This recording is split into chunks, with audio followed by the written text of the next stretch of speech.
بی روی تو خورشید جهانسوز مباد، هم بی تو چراغ عالم افروز مباد. با وصل تو کس چو من بدآموز مباد، روزی که تو را نبینم آن روز مباد. میگه که با آن که دلم از غم هجرت خون است، شادی ز غم تو هم ز غم افزون است. این تئوری عشقه. عاشق از لحظات غم، از لحظات هجران لذت میبره، کیف میکنه که از اینکه داره رنج میبره در عشق. به قول فریدون مشیری زهر شیرینه، میگه تو را من زهر شیرین خوانم ای عشق.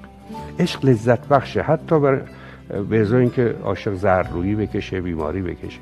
میگه با آن که دلم از غم هجرت خون است، شادی ز غم تو هم ز غم افزون است. اندیشه کنم هر شب و گویم یارب، هجرانش چنین است وصالش چون است. خیلی زیبا. چقدر ظریف، چقدر شاعرانه.